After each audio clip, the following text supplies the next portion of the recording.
A nossa matéria está nesse lindo livro. Acredito que vocês já o leram. Se não o fizeram, certamente farão. Não seria respeitoso nem educado que eu ficasse o tempo todo só lendo o que vocês já têm. Mas a partir do que aí está, é que se dará a nossa conversa hoje. Combinado? Combinado? Para tanto, eu peço que os irmãos abram a Bíblia, a palavra de Deus, no livro de Coríntios, na primeira carta que o irmão Paulo escreveu aos Coríntios.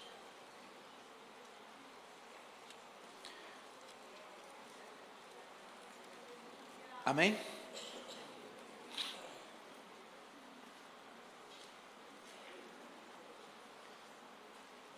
Para nortear a nossa conversa, eu queria que a gente fosse primeiro no verso 31 do capítulo 12,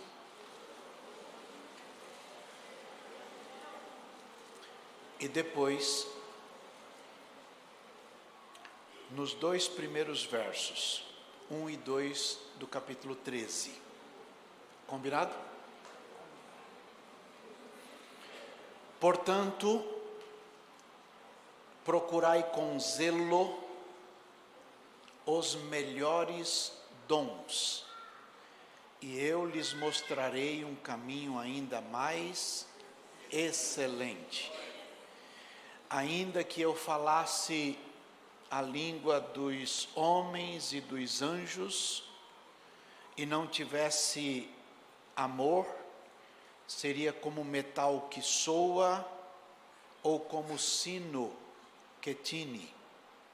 E ainda que tivesse o dom de profecia, e conhecesse todos os mistérios, e toda a ciência, e ainda que tivesse toda a fé, de maneira tal que transportasse os montes e não tivesse amor, nada seria. Amém? Podemos assentar. Diga tradução. Diga tradução. Dom sem amor não serve para nada e não vale nada. Então vamos tudo de novo, vamos lá. Dom sem amor. Dom sem amor.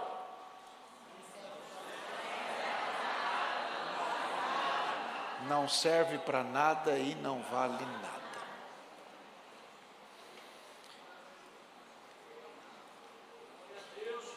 Lucas escreveu 2 livros que estão na Bíblia. Um é o Evangelho que leva o seu nome. Ele escreveu para um homem chamado Teófilo. E esse mesmo Lucas escreveu um segundo livro, que nós chamamos de Atos. E esse segundo livro foi escrito para a mesma pessoa, para o mesmo Teófilo. No primeiro livro ele disse: Teófilo, eu estou te escrevendo para contar para você, de forma que fortaleça a tua fé acerca daquilo que você já sabe, que Jesus andou fazendo, que Jesus andou ensinando. No segundo livro ele diz: Teófilo, eu estou te escrevendo para confirmar as coisas que já tinha falado, e que Jesus agora continua fazendo, só que desta vez por meio da igreja, que está cheia do Espírito Santo. No primeiro livro ele relata as coisas que Jesus fez pessoalmente. No segundo livro ele relata as coisas que Jesus fez e continua fazendo por meio da igreja.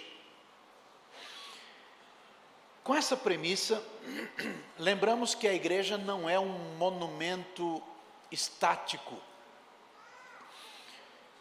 mas é um corpo em movimento. E ele age em favor da salvação das pessoas.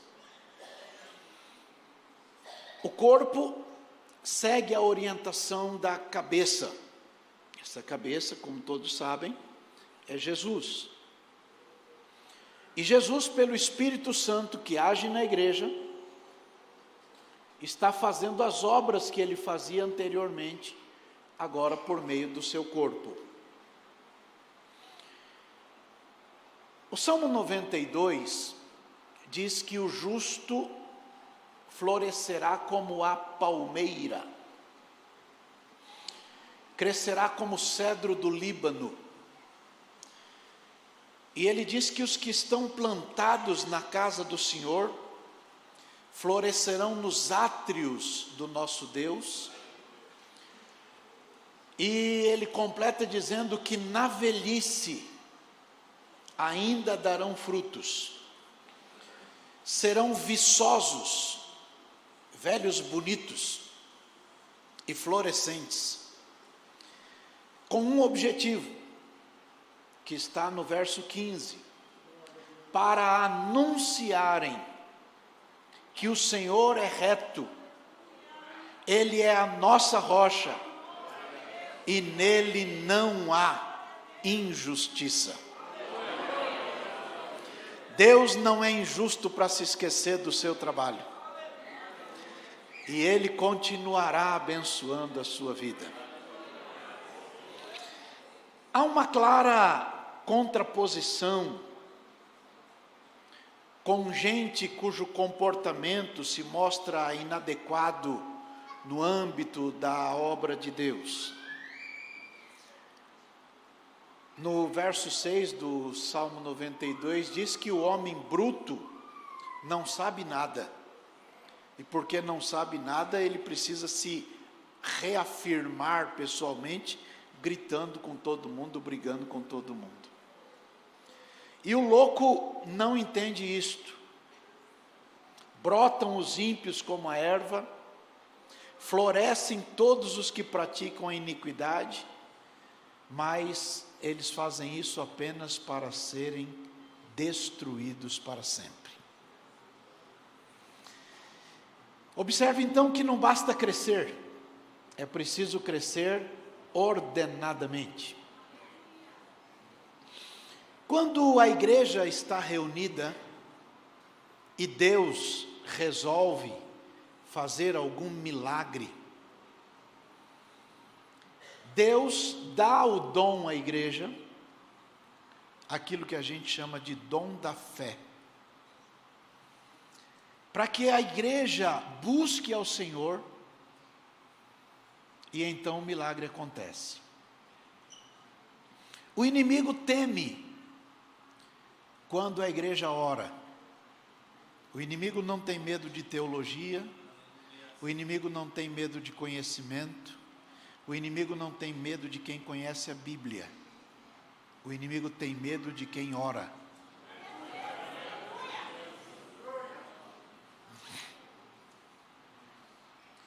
Quando Pedro e João subiram para o templo, que Deus fez aquele milagre na vida do rapaz, e ele entrou, e a turma ficou toda alvoroçada, aí na sua Bíblia está escrito, que eles ficaram pasmados, porque tanto Pedro quanto João eram homens iletrados, indoutos, pessoas sem conhecimento, mas tem um ponto e uma vírgula, mas todos sabiam que tinham andado com Jesus. Olha para o vizinho e diga: andar com Jesus é o segredo.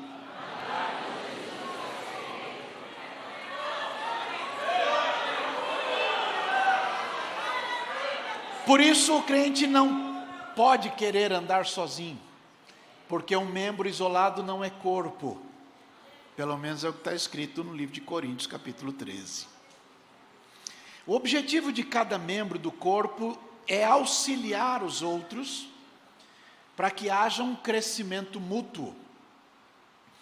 Livro de Efésios, capítulo 4, verso 13, a Bíblia diz que todos devemos chegar à unidade da fé, ao conhecimento do Filho de Deus, a varão perfeito, à medida da estatura completa de Cristo.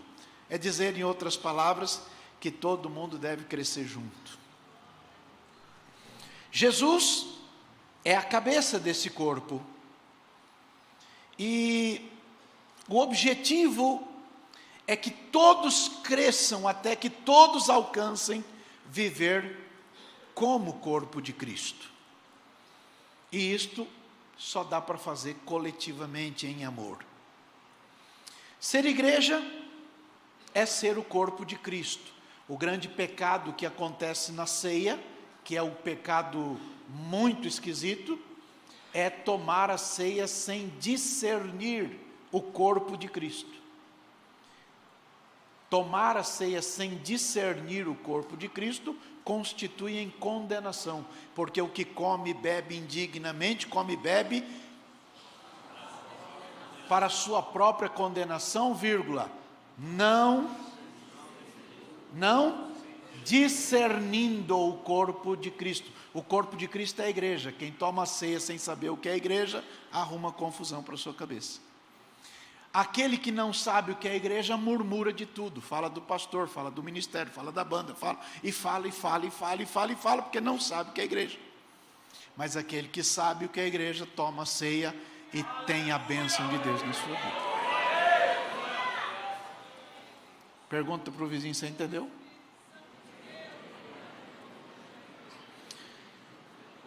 No corpo de Cristo, então, quando todos estão funcionando bem, o mundo enxerga Cristo na igreja. E Jesus disse: vocês serão conhecidos como meus discípulos se, há uma condição, se vos amardes uns aos outros. Olha para o colega e diga: você tem que me amar.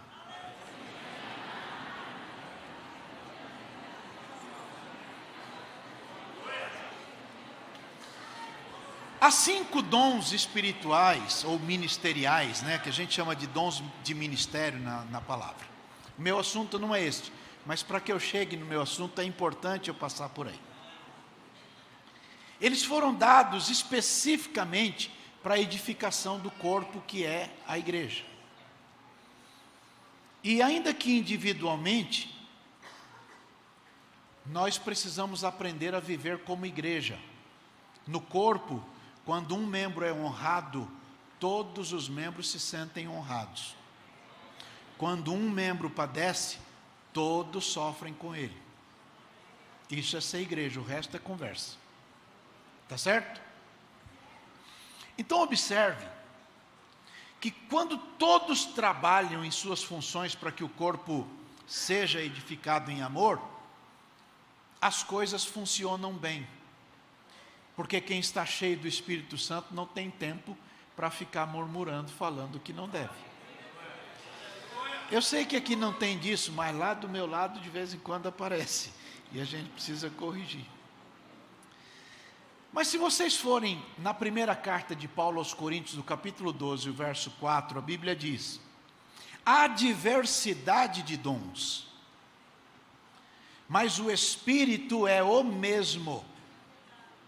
E há diversidade de ministérios, mas o Senhor é o mesmo.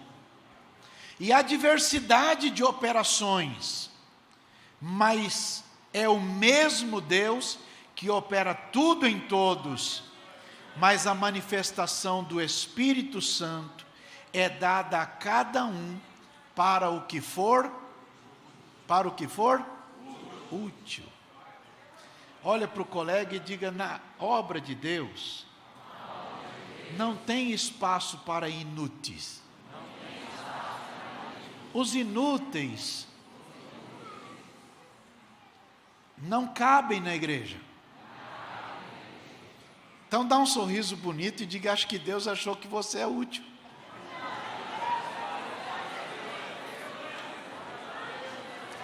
O Espírito Santo foi dado a cada um para aquilo que for útil. Mas na sequência do texto você vai encontrar no capítulo 13, que Deus colocou cada membro no corpo do jeito que Ele quis. Olha para o colega e diz: você está no corpo. E Deus colocou você no corpo do jeito que Ele quis. Então, quem consegue alcançar isso nunca mais murmura, pensando: por que eu não estou no lugar do outro? Há alguns irmãos por aí que são muito esquisitos. Toda mensagem que prega é de guerra, de briga, essas coisas. E aí tem deles que diz assim: cuidado, que pode ter algum irmão querendo puxar o teu tapete. Eu vou contar um segredinho para vocês, segredo bom. Se você tiver medo que alguém puxe o tapete, sai do tapete. Porque Jesus não chamou a gente para subir em tapete. Salmo 40 diz que Ele tirou, verso 2, tirou-me de um charco de lodo, de um tremedal de lama, de um poço de perdição, colocou-me sobre uma rocha. Eu duvido que alguém puxe a rocha. Colocou-me sobre uma rocha, firmou os meus passos, pôs uma música nova na minha boca, um hino de louvor ao nosso Deus, e todos os que ouvirem dirão: esse Deus é grande. Então, Deus opera na igreja. Cristo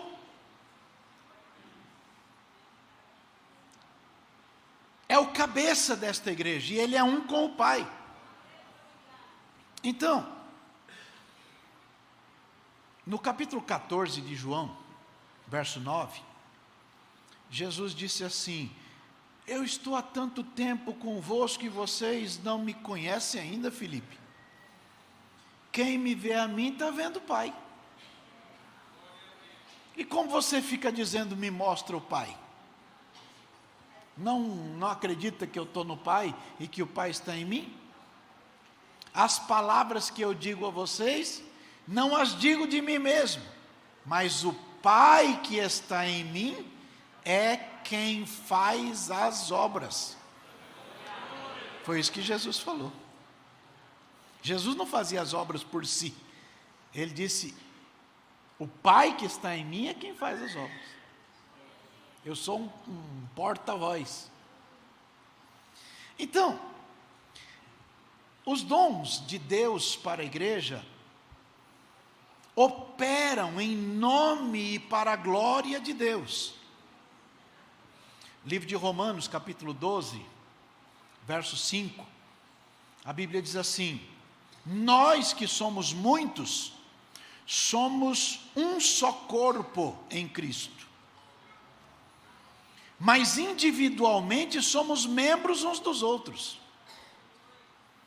De modo que, tendo diferentes dons, segundo a graça que nos é dada, se é profecia, seja ela segundo a medida da fé. Se é ministério, seja em ministrar. Se é ensinar, haja dedicação ao ensino. O que exorta, use esse dom para exortar. O que reparte, faça com liberalidade. O que preside, com cuidado. E o que exercita misericórdia, com alegria. Toda vez que você dá alguma coisa para alguém sem ficar alegre, não é um bom negócio. Porque Deus ama o que dá com alegria. Então, tudo o que acontece é para a edificação da igreja. A tarefa é a edificação. E para isso são necessários alguns elementos. O apóstolo Paulo, por exemplo, compara a igreja como um edifício, não é? Numa parte do serviço é buscar pedra nova. E encontrar pedra nova é o trabalho do evangelismo. Aí quando traz essa pedra nova e a pessoa nasce de novo, ela se torna uma pedra viva. Essa pedra viva, que nasceu de novo, carece de alguns ajustes. Esses ajustes acontecem na obra de Deus com aquilo que a gente chama de doutrina, que o anjo da igreja ministra para os irmãos. Depois disto, ele vai se encaixando nesse edifício. E à medida que ele vai se encaixando nesse edifício, ele precisa de um negócio que cola um no outro, que é a tal da argamassa, que a gente dá o apelido de comunhão. Chacoalhe o colega e diga: está entendendo? Então o primeiro juntou a pedra, o segundo entalhou. E aí vai colocando as coisas no lugar. Isso é a tarefa do pastor. O trabalho do pastor não é muito fácil, porque fica lidando com paixões, porque tem pedra que diz que quer ficar ali, mas o pastor acha que ela deve ficar lá. E aí dá um rolo isso, mexer com paixões é esquisito. Então o pastor precisa ter muita paciência, né? E a igreja inteligente obedece o pastor.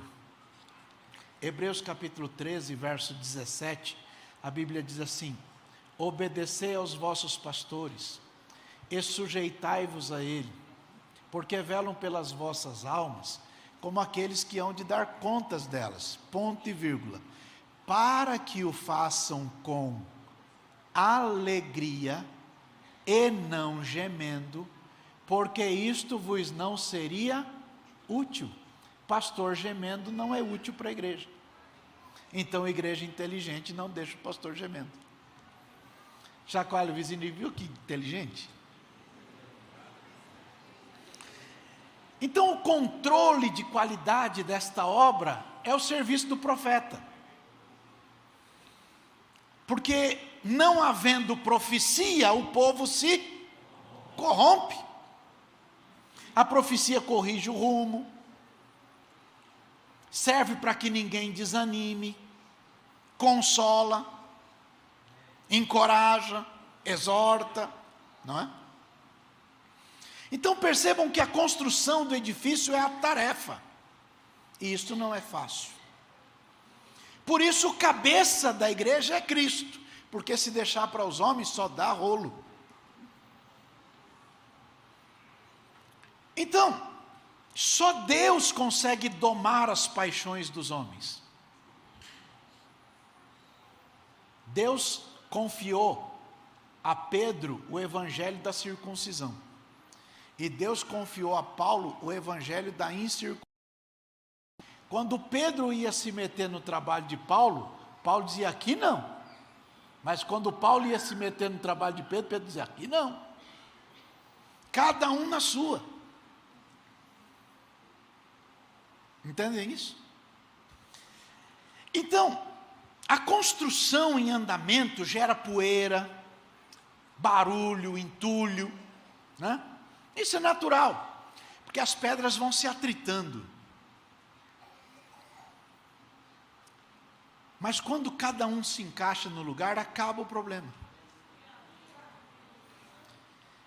E o Espírito Santo vislumbra cada pessoa no seu lugar, e vai trabalhando para que isto aconteça. Filhinhos, ainda não é manifestado aquilo que nós seremos, mas fiquem com paciência, porque as coisas estão andando, e vai chegar a hora que todo mundo vai chegar exatamente do jeito que Deus quer.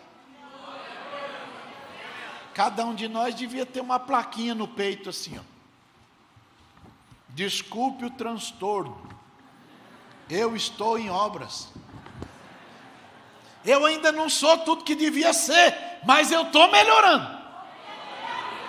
Hoje eu acho que eu estou um pouquinho melhor que ontem, mas eu acho que amanhã vou estar um pouquinho melhor, porque a vereda do justo é como a luz da aurora, que vai brilhando, brilhando, brilhando, brilhando, até ser dia perfeito. Quando eu era criança, graças a Deus não faz tempo, a gente cantava um hino na igreja que dizia: sempre melhorando no Senhor. Nós estamos melhorando, nós já fomos pior, mas nós estamos melhorando, ou não? Levanta a mão e diga: eu estou melhorando, estou melhorando. Então, lá no capítulo 12 do livro de Romanos, verso 5 diz: nós que somos muitos, somos um só corpo. Então, se nós que somos muitos, somos um só corpo, a gente precisa andar junto. Porque a mão não pode ficar dizendo para a orelha que não precisa dela. Ou o nariz não pode ficar dizendo para o joelho que não precisa dele. Ou a boca não pode ficar dizendo para o calcanhar que não precisa dele. Olha para o colega, todo mundo precisa de todo mundo aqui. O corpo é muito engraçado. Apóstolo Paulo chega a dizer que aquela parte do corpo que a gente tem por menos honrosa, é a esta que a gente dá mais honra. É dizer de outra forma, e está escrito, Paulo escreveu, as pessoas que tinham menos honra, Deus deu mais honra para eles. Está escrito, é só ler. Por que isso? Porque tem gente que se não tiver isso, desvia. Mas crente não liga para isso. O que ele quer está no corpo.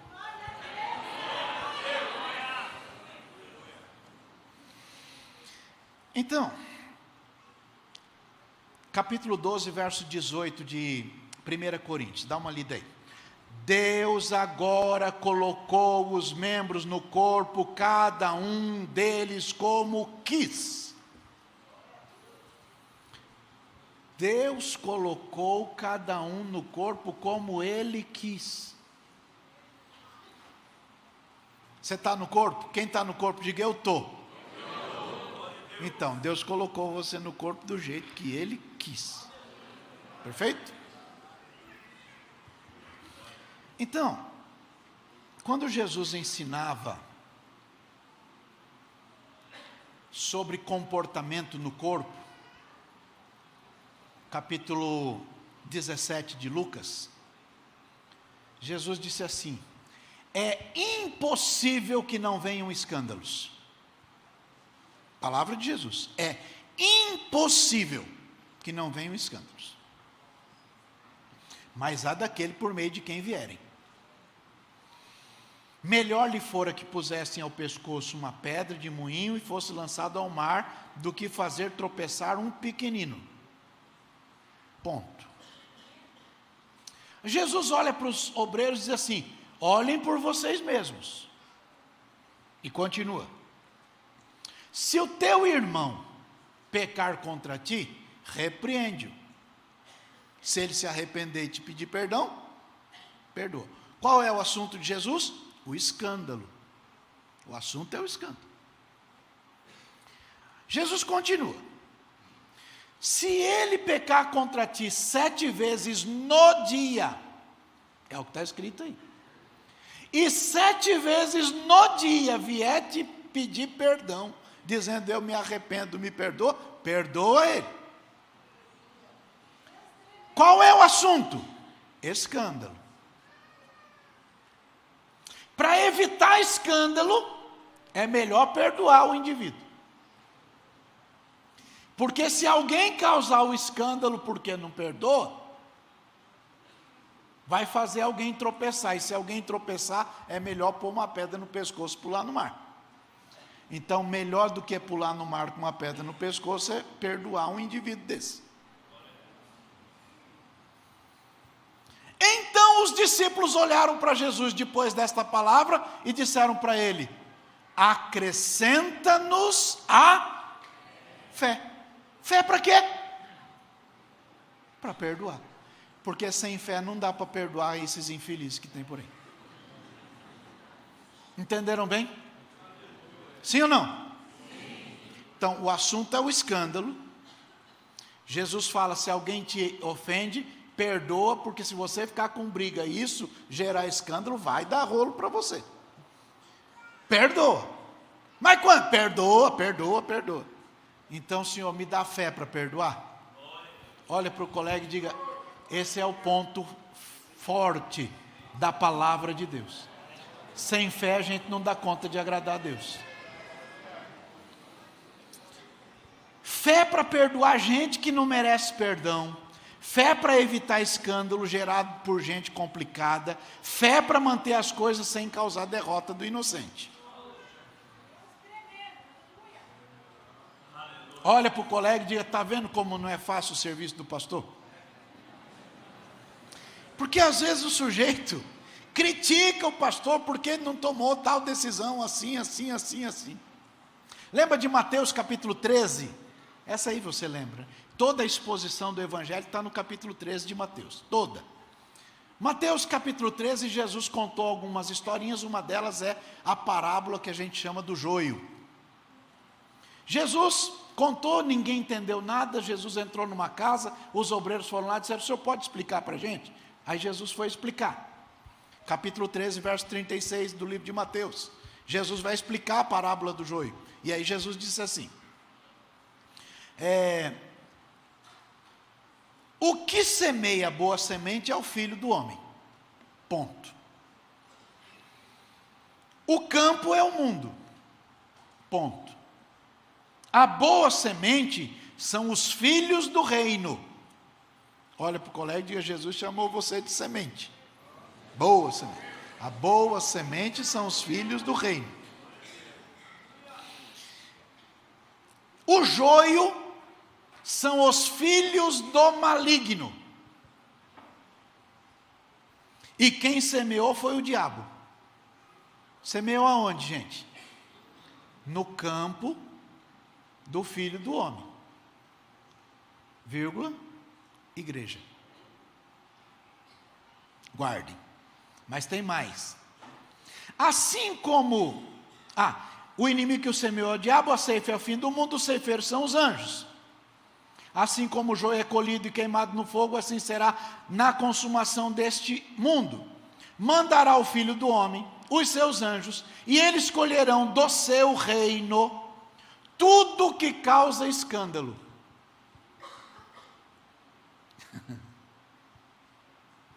E tudo que comete iniquidade.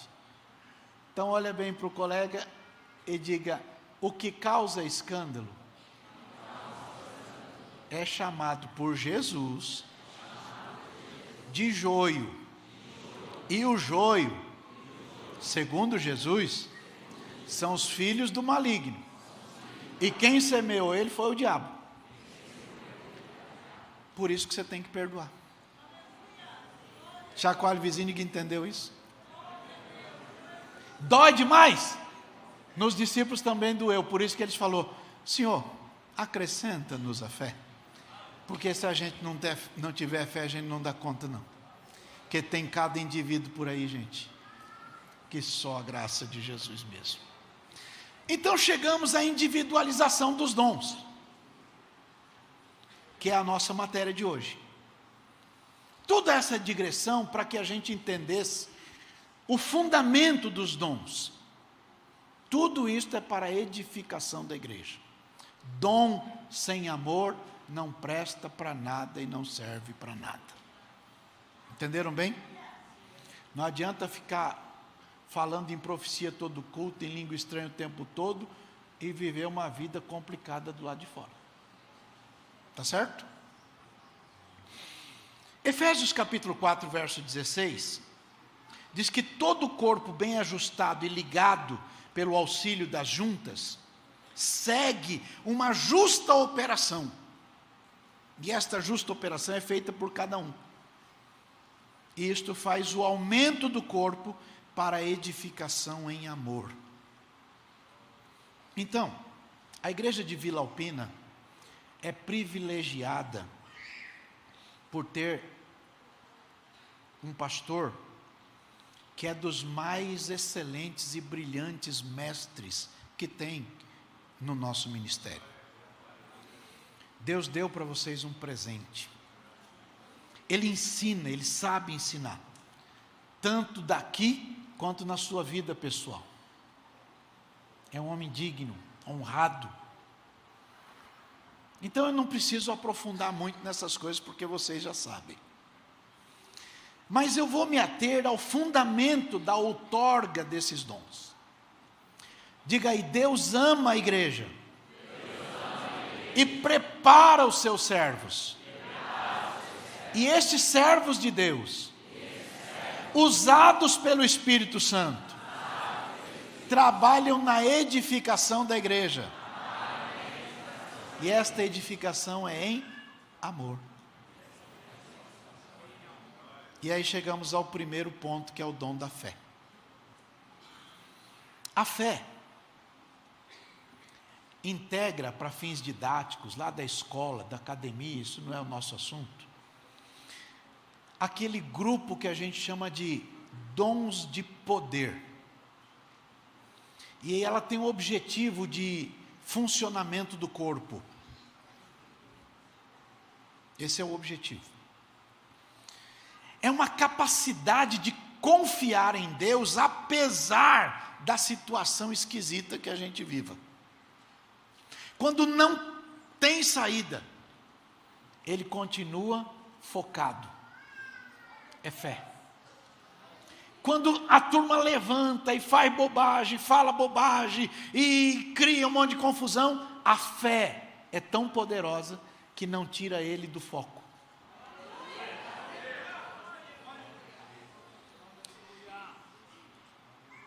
Quando é necessário um milagre que ultrapassa aquela esfera do que é comum, ele está focado. Quando não tem saída, ele está olhando, focado. É um convite, é um apelo à intervenção de Deus. Quando ele sabe que não vai dar conta sozinho. Lembra do Salmo 46? O Salmo 46 diz assim: Deus é o nosso refúgio, e Ele também é a nossa fortaleza. E Ele também é o nosso refúgio, nosso refúgio e fortaleza, e Ele é um socorro. Um socorro. Mas esse socorro não é um socorro distante, ele é pertinho, na hora da nossa angústia. E aí ele diz assim: pelo que, por causa disso, porque Ele é o nosso socorro, porque Ele está perto, porque Ele está ali, por causa disso, não temeremos. Não temeremos. Aí começa assim: ainda que a terra se mude, ainda que os montes se transportem para o meio dos mares, ainda que as águas rujam e se perturbem, ainda que os montes se abalem pela sua braveza, há um rio cujas águas estão banhando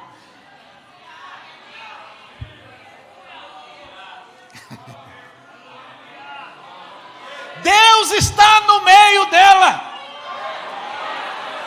não será abalada. Deus a ajudará ao romper da manhã. As nações se embraveceram, os reinos se levantaram, gente falou, não sei quem se... Mas Ele levantou a sua voz, e a terra se derreteu.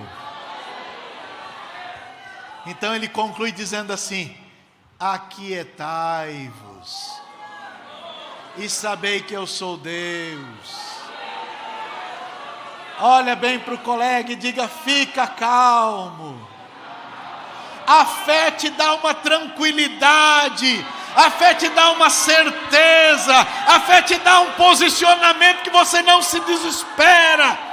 Lembra de Davi escrevendo o Salmo 23, ele começa dizendo: o Senhor é o meu pastor, nada me faltará, Ele me faz deitar em verdes pastos, Ele me guia a águas tranquilas, Ele refrigera a minha alma, Ele guia-me pelas veredas da justiça por amor do seu nome. Chega no verso 4, ele diz: ainda que eu andasse pelo vale da sombra da morte, não temeria mal algum, porque tu estás comigo. Olha aí para o colega e diga: você não está sozinho, Deus está contigo e vai continuar contigo. Isaías 43, verso 2 diz: quando passares pelas águas, estarei contigo. Quando passares pelos rios, não te submergirás. Quando passares pelo fogo, não te queimarás, nem chama alguma arderá em ti. A má notícia é que tem que passar, mas a boa notícia é que Ele passa junto. A má notícia é que tem que passar, mas a boa notícia é que Ele passa junto.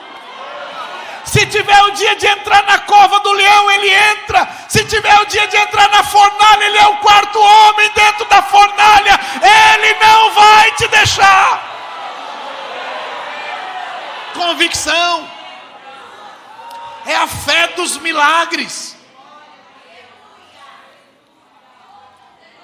Mas eu preciso lembrar que esse dom da fé, sem amor, não presta para nada e não serve para nada. 1 Coríntios capítulo 13, verso 2. Ainda que eu tivesse toda a fé, toda a fé, de modo que eu transportasse as montanhas, se não tiver amor, não serve para nada. Abraço, colega, e diga: você tem que me amar, irmão. Caminho mais excelente do que dom é o amor.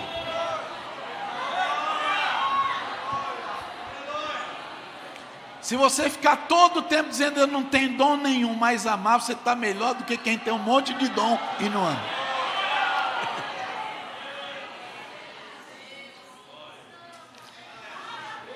Vem o segundo dom, que é o dom de curar. Eu já vou acabar. Tem uma multiforme operação. Por isso ele é chamado de dons de curar e não dom de curar. Porque Deus opera de um monte de jeito. Tem gente que Ele opera de um jeito, tem gente que Ele opera de outro jeito. Às vezes a pessoa tem o mesmo problema, Jesus resolveu de um jeito, para o outro Jesus resolveu do outro jeito. Na sua vida Ele resolve de outro jeito, na vida do outro Ele resolve do outro jeito. Não é? É para o serviço do corpo. Porque quando um membro é honrado, todo mundo é honrado. Mas quando um padece, o corpo padece junto. Então, como padece junto, ele quer ajudar. E Deus levanta alguém cheio do Espírito Santo. E faz cada coisa que a gente fica pensando, meu Deus. Lá na igreja de São Mateus, pastor Larinho, o senhor conhece lá? Tem uma frase lá na parede. E aquela frase está lá há muitos anos já. Foi quando Deus nos abençoou lá com a compra daquela propriedade. Mas eu sei que lá a frente da igreja era esquisita, tinha uns vidros assim.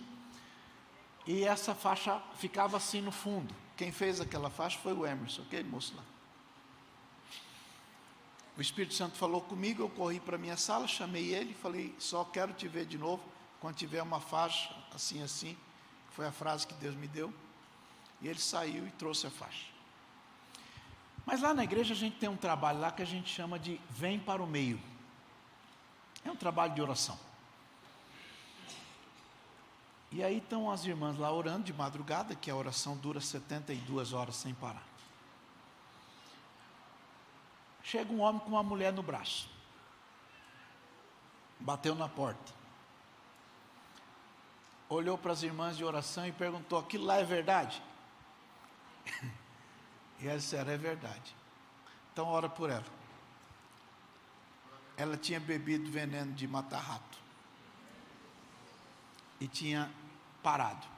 E aí a turma, ao invés de levar ela para o médico, ele pegou no braço e levou lá na igreja, porque ele passava em frente à igreja e via a faixa. E as irmãs começaram a orar pela mulher. E não é que a mulher voltou?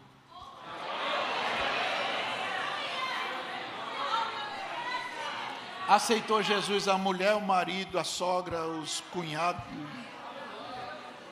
Olha lá para o colega e diga: Deus ainda faz cada um, irmão.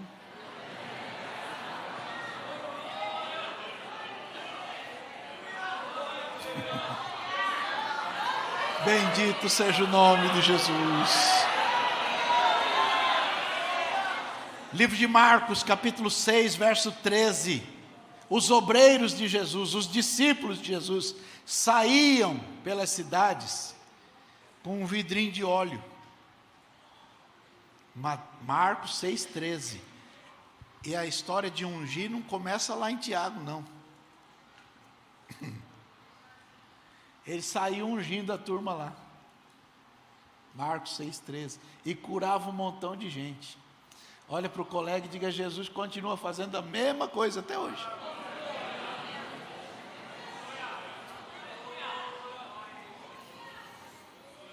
Tudo para a edificação do corpo. Porque quando uma pessoa recebe uma bênção desta, ele se torna um testemunho. Lá em Jandira tem um moço chamado Gilberto Lima. Ele é pastor. Eu era dirigente de congregação, então presbítero, 1987. Estava dirigindo a minha segunda congregação, Sol Nascente. E aí teve uma cruzada em Carapicuíba. Nossa congregação era afiliada ao campo de Carapicuíba. Luiz Escliró. E aí esse Luiz Escliró estava fazendo a cruzada, e tinha lá na vila um moço chamado Cláudio. Nasceu surdo. Não era crente. Mas aí a família dele ouviu a propaganda do rádio, e não foi a gente que fez. Levou ele lá, na cruzada. Aí Jesus resolveu fazer o Cláudio escutar. E o Cláudio passou a escutar. Como a igreja mais perto era lá onde eu estava, veio o Cláudio, o pai do Cláudio, o irmão do Cláudio, o filho do Cláudio, todo mundo. Acho que uns 15. O Gilberto é o filho que está lá e é pastor hoje. A cura abriu a porta da salvação.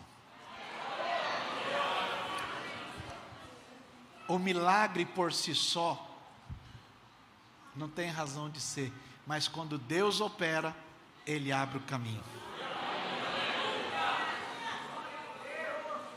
Quando a gente vai visitar alguém no hospital, a gente sai orando por todo mundo que está na porta. E quando a gente não para, você não quer orar por mim também? E você? Não é assim que funciona?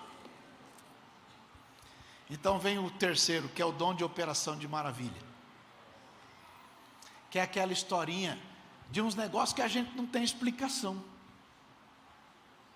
Elias era um homem sujeito às mesmas paixões que nós, contudo orou. E por 3 anos e 6 meses não choveu. E orou de novo.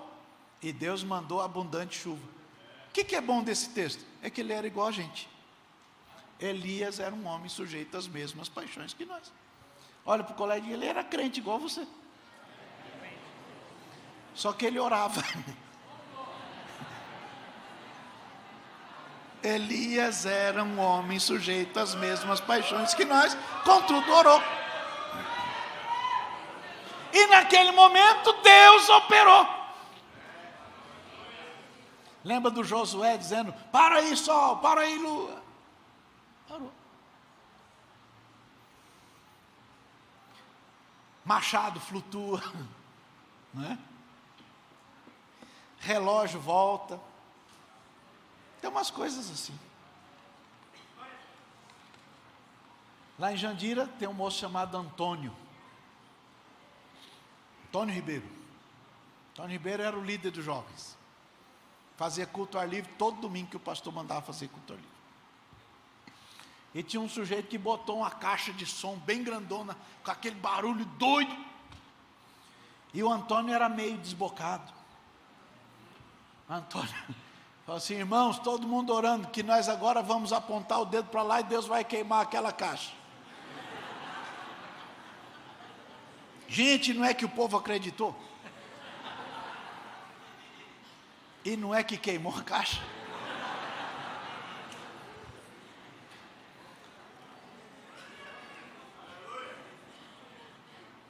Deus ainda opera. Tudo para a edificação do corpo. As coisas continuam a funcionar. Mas, ainda que eu mandasse a montanha sair daqui e ir para lá, e a montanha fosse, se não tiver amor, isso não presta para nada e não serve para nada.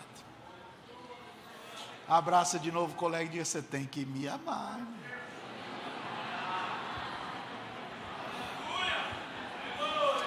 E aí vem, queria ter mais tempo, mas não dá.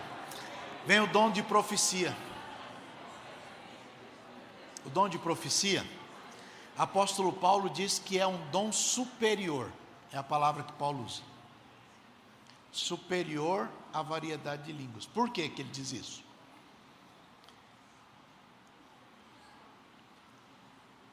Paulo diz assim: eu dou graças a Deus porque eu falo mais línguas do que vocês todos. Ele dizendo. Mas eu preferia falar 5 palavras numa língua inteligível do que 10.000 palavras em outras línguas que ninguém entende. Aqui não tem disso não, mas lá no meu lado de vez em quando aparecem uns que querem pregar em língua estranha. E aí fica bom, né? Todo mundo fica muito feliz. Tem de tudo. E aí você pergunta: tá bom? Tá maravilhoso. E aí, aprendeu alguma coisa? Não, estava tão bom que eu não aprendi nada. Então,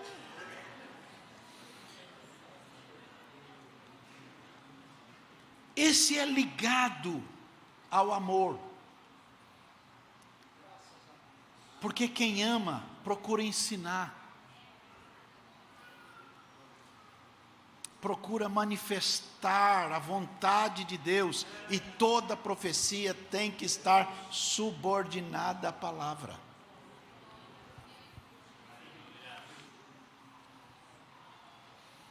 O objetivo dela abre-se em 3 vertentes. O primeiro, edificação. Profecia edifica. Lembra das pedras vivas? Do corpo, do edifício, do prédio?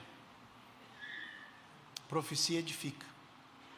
Segundo, profecia exorta, encoraja para o aprimoramento espiritual. E terceiro, profecia consola.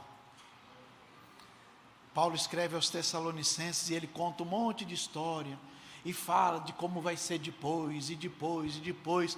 Ele termina o capítulo 4 dizendo assim: portanto, consolai-vos uns aos outros com estas palavras. É dizer mais ou menos assim: gente, tudo isso que vocês acabaram de ouvir, tem um recadinho para vocês. Mantenham o foco na eternidade, fiquem firmes. É assim que nós vamos chegar lá. Deus vai com a gente. Então vem o dom de variedade de língua. E este tem o objetivo de facilitar a tarefa da evangelização. Esse eu precisava ter mais tempo, mas é só para lembrar.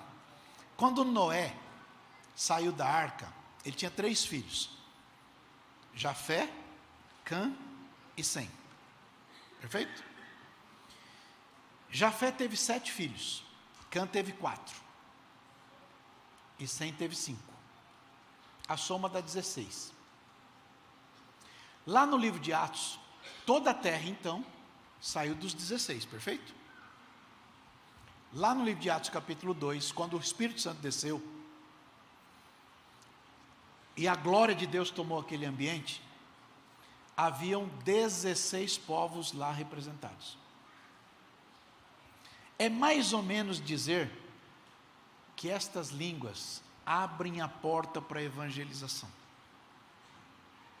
Por isso o apóstolo Paulo diz que as línguas não são sinais para quem está dentro, são sinais para quem está fora. Palavra do apóstolo Paulo. 1 Coríntios capítulo 14. Vamos lá, verso 18: dou graças ao meu Deus porque falo mais línguas do que todos vós, todavia eu quero falar 5 palavras na minha própria inteligência, para que possa também instruir, do que 10.000 palavras em língua desconhecida. Irmãos, não sejais meninos no entendimento, mas sejam meninos na malícia e adultos no entendimento. Está escrito na lei: por gente de outras línguas e por outros lábios falarei a este povo, e ainda assim não me ouvirão, diz o Senhor. De sorte que as línguas são sinal, não para os fiéis, mas para os infiéis. E a profecia não é sinal para o infiel, a profecia é sinal para o fiel. Chacoalha o vizinho que entendeu. Por outro lado, todo cristão que ora em língua edifica-se a si mesmo. Deixe-me contar um segredo.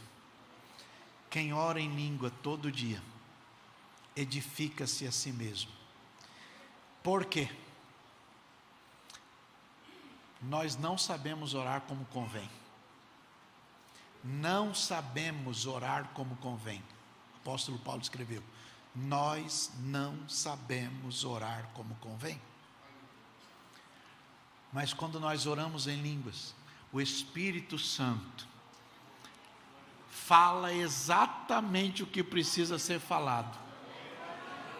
Porque ninguém conhece a mente do Senhor senão o Espírito do Senhor. E Ele traduz exatamente aquilo que precisa ser falado. Abraça o colega e diga: está entendendo isso? Então, quando você se edifica a si mesmo, no poder do Espírito Santo, as coisas vão fluindo, porque o Espírito Santo vai traduzindo o que precisa ser dito, e não aquilo que você pensa que precisa ser dito. Eu vou terminar por causa da hora, mas eu queria que você guardasse para ler em casa Romanos capítulo 8, do verso 22 para frente, para lembrar que Paulo diz assim: não sabemos o que havemos de pedir como convém, mas o Espírito ajuda as nossas fraquezas, e aquele que examina os corações sabe qual é a intenção do Espírito. E aí, meus irmãos, que Deus abençoe a todos vocês. Me perdoe se eu passei da hora, e que Deus nos dê graça para a edificação do corpo, lembrando que dom sem amor não serve para nada e não presta para nada. Deus abençoe.